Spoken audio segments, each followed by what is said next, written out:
రక్షణ బట్టి అతడు ఎంతో హర్షించుచున్నాడు. అతని సఫలం చేస్తున్నాడు. శ్రేయస్కరమైన ఆశీర్వాదములతో నీవు అతన్ని ఎదుర్కొనుచున్నావు. అతని తల మీద అపరంజి కిరీటము నీవు ఉంచి ఉన్నావు.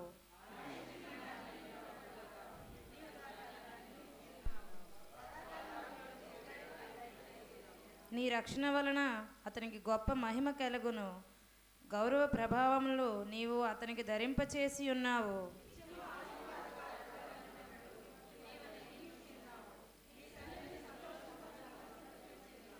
ఏలయనగా రాజు యెహోవా యందు నమ్మిక ఉంచుచున్నాడు. సర్వోన్నతుని కృపచేత అతడు కదలకుండా నిలుచును.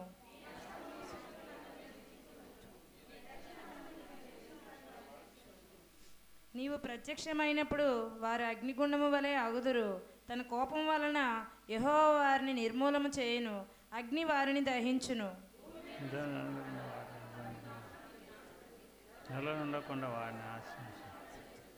వారు నీకు కీడు చేయవలని ఉద్దేశించిరి, దురపాయము పన్నిరి, కానీ దానిని కొనసాగింపలేకపోయిరి.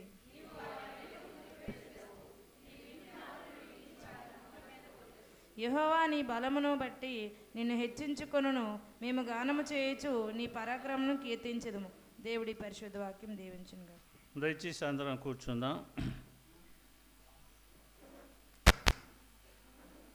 ఉదయకాలం దేవుని మందిరానికి కూడి వచ్చిన మీ అందరికీ ఈ ప్రభువును రక్షకుడైన యేసుక్రీస్తు నామపేట మరోసారి నా వందనాలు తెలియజేస్తున్నాం. ప్రత్యేకంగా ప్రభు ప్రేమించి 2వ ఆదివారం ఆగస్టు మాసంలో దేవుని దయ వలన మనందరం కలుసుకునే అవకాశం దేవుడే దయచేసినందుకు దేవునికి వందనాలు తెలియజేయాలి. ప్రియులారా, క్షణానికి కలిగే పరిస్థితులన్నిటినీ అధిగమిస్తూ అనేక విషయాల్లో దేవుడు తన ప్రజలమైన మనందరి పక్షంగా ఆయన చేస్తున్న కార్యాలను బట్టి మనం ఎన్నిసార్లు స్తుతించినా, ఎన్నిసార్లు ఆరాధించినా, ఎన్నిసార్లు కొనియాడినా ఇంకా రుణపడి ఉన్నామేమో. అందుకనే కీర్తనకారుడు దినానికి 7 మారులు ఆయనను స్తుతిస్తున్నానన్నాడు. స్తుతి అన్నది చాలా ఆశీర్వాదకరమైంది. స్తుతి అన్నది స్థితిని మార్చేది. స్తుతించుట మంచిదని కీర్తనకారుడు రాశాడు. అన్నిటికంటే ముఖ్యమైనది ప్రభువును స్తుతించాలి.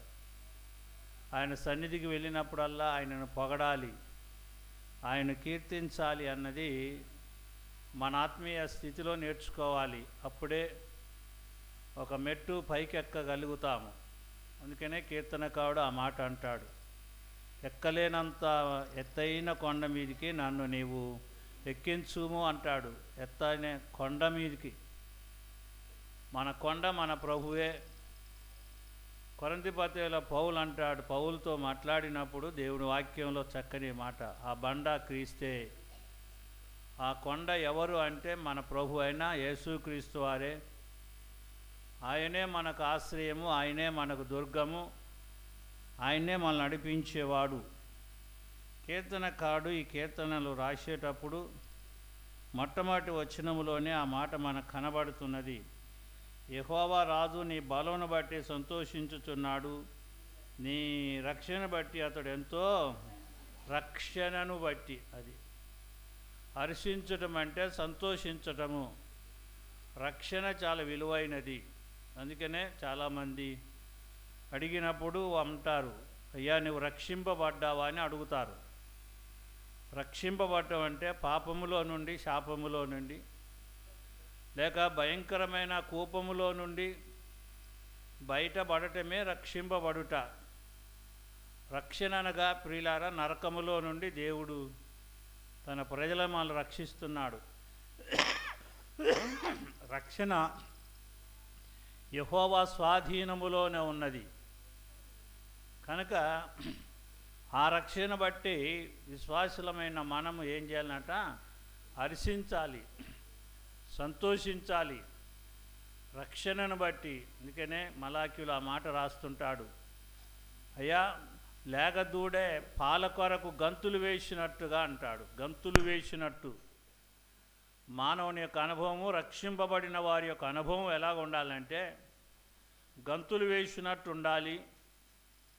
రెండవదిగా ఎలాగ ఉండాలి అంటే దుప్పి నీటి వాగుల కొరకు ఆశపడినట్టు ఒక తృష్ణగొనిన విశ్వాస జీవితం కలిగి ఉండాలి. అది రక్షణకు సాదృశ్యంగా కనబడుతుంటుంది. ఏదో నిరాశగా నిస్పృహగా కోల్పోయినట్టుగా పడిపోయినట్టుగా కాదు, కానీ రక్షణ అంటే సంతోషించేది. ఒకప్పుడు రక్షణ లేక విశ్వాసులైన ప్రజలు నశించిపోయినారు. అందుకనే యూదా పత్రిక అంటాడు, అగ్నిలో నుండి లాగినట్టుగా వారిని కొందరిని మీరు లాగండి అంటాడు. అగ్నిలో ఉంటాడు, అగ్నిలో పడవేస్తున్నాడు. అగ్ని గంధకాల్లో మండుచున్నది అంటాడు లూకాసు వార్త 16వ అధ్యాయంలో. అయ్యా నరకంలో కాలుతున్నాడు, అగ్ని చేత మలమలలాడిపోతున్నాడు, నాలిక ఎండిపోతుంది, దాహం తీరటం లేదు. చిటికిన వేలు అంటాడు. అప్పుడైతే ఒకప్పుడు కుష్టివ్యాధి అని దూరంగా పెట్టిన ఆయన ఈరోజు అంటున్నాడు, ఆ చిటికిన వేలుతో నా దాహము తీర్చవా అంటున్నాడు. ప్రియులారా, అలాంటి భయంకరమైన నరక కూపంలోని రక్షింపబడిందే విశ్వాసి. అది అందుకనే దావీదు కీర్తనకాడు ఈ మాట అన్నాడు, నీ రక్షణ బట్టి అతడు ఎంతో హర్షించుచున్నాడు. రక్షణను బట్టి నిన్ను దేవుడు రక్షించినాడు, అగ్నిలో నుండి రక్షించినాడు, పాపములో నుండి రక్షించినాడు, శాపగ్రస్తమైన జీవితంలో రక్షించినాడు. అంతేకాదు విగ్రహారాధనలో నుండి రక్షించినాడు. కొరింథీ పత్రిక పౌలు అంటాడు, దేవుడు కానిది విగ్రహానికి ఆరాధన అంటాడు. విగ్రహారాధనలో నుండి దేవుడు మనల్ని రక్షించినాడు. కాబట్టి ఈ రక్షణ దేవుని ఆయన స్వాధీనంలోనే ఉన్నది.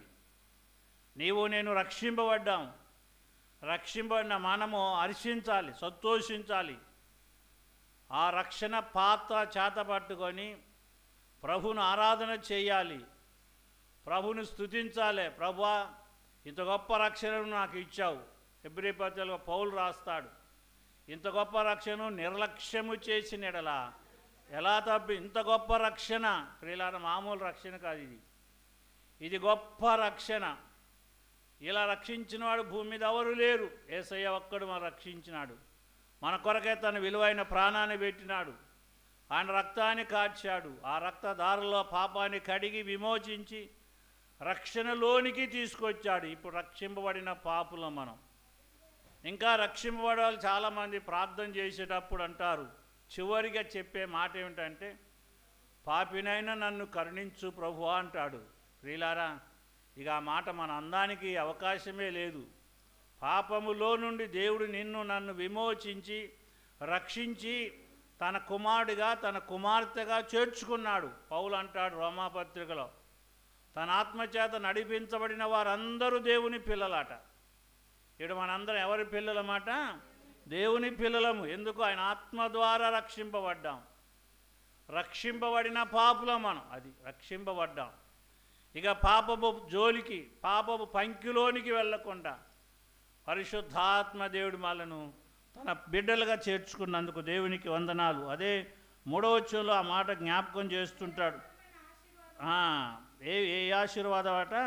శ్రేష్టకరమైన ఆశీర్వాదంతో నీవు అతనిని ఎదుర్కొనిచున్నావు. అతని తల మీద అపరంజి కిరీటం నీవు ఉంచి ఉన్నావు. ప్రియులారా, ఎంత మాట! శ్రేష్టకరమైన ఆశీర్వాదం ఎవరికి? రక్షింపబడిన అయా విశ్వాసులకట దేవుడు ఇచ్చేది ఎలాంటి ఆశీర్వాదం అట? శ్రేష్టకరమైన ఆశీర్వాదాలు దేవుడిస్తాడు. శ్రేష్టకరమైన ఆశీర్వాదంతో ఆయన ఎదుర్కొంటాడు. కాబట్టి మనకిచ్చే ఆశీర్వాదాలు లోకరీచి కాదు, భౌతిక సంబంధమైనవి కావు, ఆత్మ సంబంధమైన ఆశీర్వాదాలు దేవుడు తన ప్రజలకు ఇవ్వబోతున్నాడు. ఎవరికి ఇస్తున్నాడంటే గమనించుదాము. రక్షింపబడిన దేవుని పిల్లలకు, రక్షణలో ఆనందిస్తున్న దేవుని పిల్లలకు ఆయన వారిని ఏ రోజు విడిచి పెట్టే దేవుడు కాదు అని రుజువు చేసుకుంటున్నాడు. కనుక రక్షింపబడిన నీవు నేను మనము హర్షించాలి, సంతోషించాలి, గంతులు వేయాలి. ప్రభు మనకిచ్చిన గొప్ప ఆధిక్యత ఇది. కనుక ప్రభులో మనం ముందుకు సాగాలి. అదే రెండో వచనంలో కూడా ఆ మాట జ్ఞాపకం. అతని మనోభిష్టమును నీవు సఫలము చేయుచున్నావు. అతని పెదవుల నుండి వచ్చిన ప్రార్థన నీవు రక్షింపబడిన, ప్రభునందు ఆనందిస్తున్నా, ప్రభు కొరకు జీవించుటకు సాక్ష్యమిస్తున్న వారి పెదవులలో వచ్చిన ప్రార్థన ఆయన ఏం చేస్తాడు? ఆలకిస్తాడు. మనకు తెలుసు కదా, నీతిమంతుల ప్రార్థన ఆయన తప్పక ఆలకిస్తాడు. అయ్యా, రక్షింపబడి లోకరీత్యా జీవించడం కాదు. చాలామంది రక్షింపబడ్డారు, బాప్తీసం తీసుకున్నారు, కానీ ప్రియులారా లోకరీత్యా జీవిస్తున్నారు, లోకాశలను కలిగి ఉన్నారు, లోకంతో సంబంధం పెట్టుకొని ఉన్నారు, లోకంలో పడిపోతున్నారు. కాబట్టి వారికి కాదు శ్రేష్టకరమైన ఆశీర్వాదాలు. భౌతికంగా చాలా ఉన్నతమైన స్థితిలో ఉండవచ్చునేమో, కానీ ఒకానొక దినం ఆశీర్వాదాలన్నీ పోగొట్టుకుంటారు. భౌతిక సంబంధంగా ఆశీర్వాదాలు, దైవ సంబంధమైన ఆశీర్వాదాలు దేవుడు తన ప్రజలకు ఇచ్చుటకు సంసిద్ధంగా ఉన్నాడు. కనుక ఈనాడు మనకు ఒక శ్రేష్టకరమైన ఆశీర్వాదం. నీ మనోభిష్టిని ఆయన సఫలం చేస్తాడు. ఆలోచించే ఆలోచనలు ఆయన సఫలం చేయగలిగిన దేవుడు. అదే 18వ అధ్యాయంలో చూద్దాము. ఆఖరి మాట జ్ఞాపకం చేస్తుంటాడు. నీవు నియమించిన రాజులకు గొప్ప రక్షణ కలగజేయువాడవు.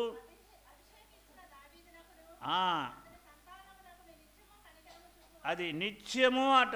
ఒకరోజు, 2 రోజులు, ఒక ఆదివారమో సోమవారమో కాదు.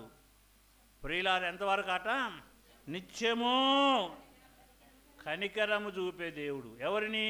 ఆయన అభిషేకించిన దైవజనులను, తను అభిషేకించిన దేవుని ప్రజలను, తన కొరకే సాక్ష్యమిస్తున్న దేవుని ప్రజలను, తన నామం పేట ప్రార్థన చేస్తున్న దేవుని ప్రజలకు వారి మీద నిత్యము ఏం చూపుతాడట? కనికరము చూపుతాడమ్మా. అందుకని ఆయన కనికరము కలిగిన దేవుడు. ఈనాడు ఆ కనికరము కలిగిన దేవుని యొక్క పిల్లలుగా మనందరం కూడా ఆ రక్షణను కొనసాగించుటకు పూనుకోవాలి. అదే దేవుడు మనకిచ్చిన గొప్ప ఆధిక్యత. 11వ వచనాన్ని చదివి ఆరాధనలోనికి వెళ్దాం. 11. వారు నీకు కీడు చేయవలని ఉద్దేశించిరి, కానీ దాన్ని ఏం చేయలేకపోతున్నారట? కొనసాగించలేకపోతున్నారు. ఏవి ఈ మాట విధాలు లోకంలో ప్రజల మధ్యలో జరిగేది, విశ్వాసుల మధ్యనే కాదు, లోకంలో అవిశ్వాసుల మధ్యలో కూడా జరిగే ప్రక్రియ ఇదంతా. అందుకనే ఈ మాటను కీర్తనకారుడు దావీదు తన స్వానుభవ జీవితాల్లో అనుభవించాడు, స్వజీవితంలో దాన్ని పొందుకున్నాడు. అందుకనే ఈ మాట రాస్తున్నాడు. వారు నీకు కీడు చేయవలనని ఉద్దేశించిరి, దురాపాయము పనిరి, కానీ దాన్ని కొనసాగించలేకపోయారు. దురాభిమానం పన్నారు.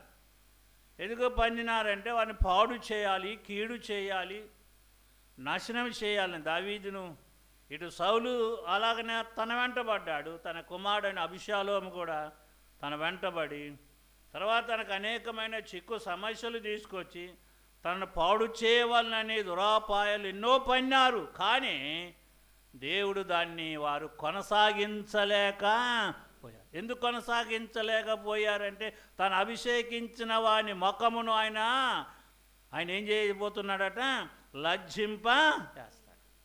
తను అభిషేకించిన దైవజనుడు దేవుని చేత ఏర్పాటు చేయబడ్డాడు. దేవుడే అతను ఎన్నుకున్నాడు. కాబట్టి అందరూ దురాపాయాలు పన్నినా దాన్ని వారు ఏం చేయలేకపోతారట? కొనసాగించలేకపోతారు. కారణం ఏమిటంటే దేవుని వాక్యం ఉంది ఆ మాట. వాడు తవ్విన గుంటలో వాడే పడిపోతాడు. వాడు విసిరిన రాయి ఎవడి మీదకి వస్తుందట? వాడి మీదకే వస్తుంది. కాబట్టి రాయి విసురుట ఒక వ్యక్తి ధర్మమేమో, కానీ ఎందుకు ఆ రాయి విసురుతున్నామన్న సంగతిని ఆలోచించి విసరాలి. కానీ ఆలోచించకుండా రాయి విసిరితే అది మన మీదకే తిరిగి వస్తుంది. కనుక దేవుని పిల్లలు, మన మీద సాతానుగాడు చాలా దురాభిమానం కలిగి ఉన్నాడు, అనేకమైన పన్నాగాలు పన్నుచున్నాడు. కానీ వాని కీడు నుండి, వాని బారి నుండి తప్పించగలిగిన సమర్థుడు మన ప్రభువు. వాని యొక్క కుయుక్తిని కొనసాగింపనీయడు. ఆ సత్యాన్ని మనం గుర్తించాలి. వాడు ఎన్ని ఉపాయాలు చేసినా, ఎన్ని మాయోపాయాలు చేసినా జయించగలిగిన శక్తి దేవుని పిల్లలకు మాత్రమే ఉన్నది. అది ఎక్కడ? మోకాళ్ళ మీద ఉన్నది. ఎప్పుడైతే మోకాళ్ళ మీద ఉండి ప్రార్థన చేస్తావో దేవుడు అద్భుతాలు దానియేలు మీద అయ్యా దురాభిమానాలు పన్నారు, కానీ దావీదు ఆ దానియేలును జయించలేకపోయారు. షడ్రక్ మేషక్ అబేద్నెగోల పరిస్థితి. అలాగే ఆది సంఘములో ఆది క్రైస్తవ విశ్వాసులు పేతురు యోహానులు వారి పరిస్థితులు వారి మీద చాలా దురాభిమానాలు పొందారు, కానీ వారిని వారు జయించలేకపోయారు. ఈరోజు భూమి మీద ఉన్న క్రైస్తవ ప్రజలకు అలాంటి అనేకమైన కుట్రలు కుతంత్రాలు క్రైస్తత్వాన్ని పాడు చేయాలని ప్రయత్నాలు చేస్తున్నా వారి యొక్క ఆలోచనలన్నీ కూడా ఏమైపోతున్నాయట? నిష్ప్రయోజనం అయిపోతున్నాయి. గమనించండి ప్రియులారా, నిష్ప్రయోజనం అయిపోతున్నాయి. కనుక నిష్ప్రయోజనమైన ప్రజలుగా మనల్ని దేవుడు ప్రయోజకులుగా ఏర్పాటు చేశాడు. చాలా గొప్ప విషయము. అద్భుతమైన కార్యాలు ఆయన జరిపించబోతున్నాడు. కనుక మళ్ళీ మనం వారు ఎన్ని దురాభిపారాలు పన్నినా పరిశుద్ధాత్మ దేవుడు మన పక్షంగా ఉన్నాడు. మన పార్లమెంట్లో కూడా కేరళ ఎంపీ గారు క్రైస్తవుల మీద జరిగే దాడి చాలా గట్టిగా వాదించాడు. ఒక గంట సేపు వాదిస్తుంటే ప్రధానమంత్రి కూడా నిబ్బరబోయాడు తన ధైర్యానికి. అప్పుడు చాలామంది ఆయన ధైర్యానికి మెచ్చుకున్నారు. ధైర్యంగా నిలబడి ఈ క్రైస్తవుల మీద దేవుని ప్రజలు చేసిన అన్యాయం ఏమిటి, దేవుని ప్రజలు చేస్తున్న పనేమిటి, దానికి ఎవరికి నష్టం కలిగిస్తున్నారో చెప్పండి అని నిలదీసినప్పుడు పార్లమెంటు దద్దరిల్లిపోయిందండి. అలాంటి ధైర్యం కలిగిన, అందుకనే నీతిమంతుడట సింహం వలె గర్జిస్తాడు. తాను కూడా రక్షింపబడిన విశ్వాసి. నిజంగా గొప్ప విషయం. సింహం వలె గర్జించినాడు.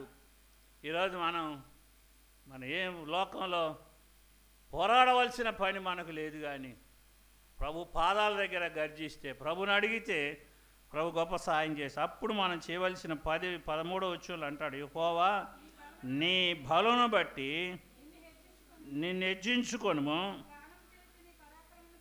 అది నేనేం చేస్తాను, గానము చేస్తూ నీ పరాక్రమమును.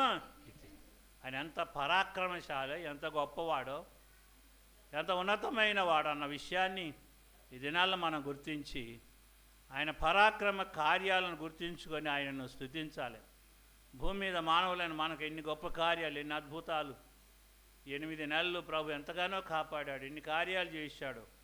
కార్యాలన్నిటిని బట్టి ప్రభును స్తుతించడం మంచిది, ఆరాధించడం మంచిది, ఆయన గణపరచడం మంచిది, ఆయన కొరకై వ్యక్తిగతంగా జీవించడం మంచిది. కనుక విశ్వాసి నీతిమంతులు సింహం వలె గర్జిస్తారు. నీతిమంతులుగా ఉందాం.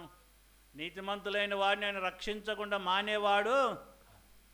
ఆయన యందు భయభక్తులు గల వారి చుట్టూ దేవుని దూత కావలి ఉండి వారిని రక్షించుద్ది. కాబట్టి రక్షింపబడిన మన మాట ఆయన పరాక్రమ కార్యాలను వివరించాలి. అది ఆయన ఎన్ని గొప్ప కార్యాలు చేస్తున్నాడు, ఎన్ని అద్భుతాలు చేస్తున్నాడు, ఎన్ని మహత్కార్యాలు చేస్తున్నాడు.